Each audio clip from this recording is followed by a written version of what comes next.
तो कैसे हैं आप लोग। अगर इजाज़त में महेंद्र, सुधा, माया को निकाल दिया जाए तो क्या बचेगा? एक रेलवे स्टेशन, बारिश की आवाज़, कुछ पुरानी चिट्ठियाँ और एक वेटिंग रूम।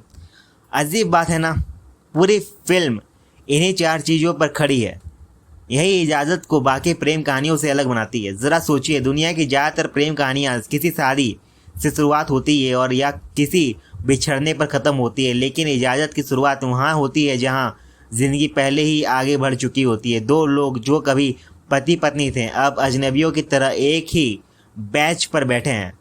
फिल्म में यही पहली बार नियम तोड़ देती है। कोई बैकग्राउंड म्यूजिक नहीं, कोई लंबा इमोशनल डायलॉग नहीं, सिर्फ खामोशी, और यही खामोशी दर्शक को मजबूर करती है कि वह दोनों के विचारों को पढ़े। अब दूसरी चीज़, बारिश।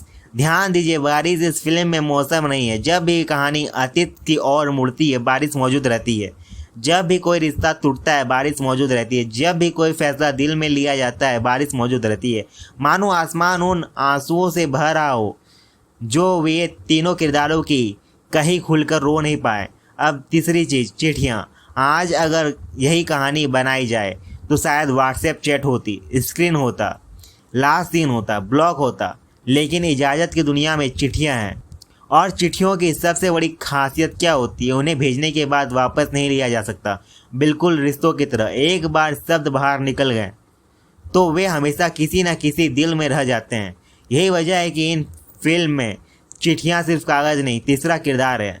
अब माया की बात करते हैं। अजीब बात है कि पूरी फिल्म में माया सबसे ज़्यादा जिंदा महसूस होती है, लेकिन सबसे कम स्थिर है। वह कभी पूरी तरह महेंद्र की नहीं बनती, कभी पूरी तरह उससे दूर भी नहीं जा पाती। वह एक इंसान कम और एक अधूरी आदत ज़्यादा लगती है, और शायद इसी वजह से सुधा का असली संघर्ष माया से है, महेंद्र की यादों से है। अब सबसे खूबसूरत डिटेल, ट्रेन। क्या आपने नोटिस किया, हर ट्रेन किसी न किसी को लेकर चली जाती है। कोई रिश्ता, कोई मौका, कोई फैसला, ट्रेन कभी रुकती नहीं।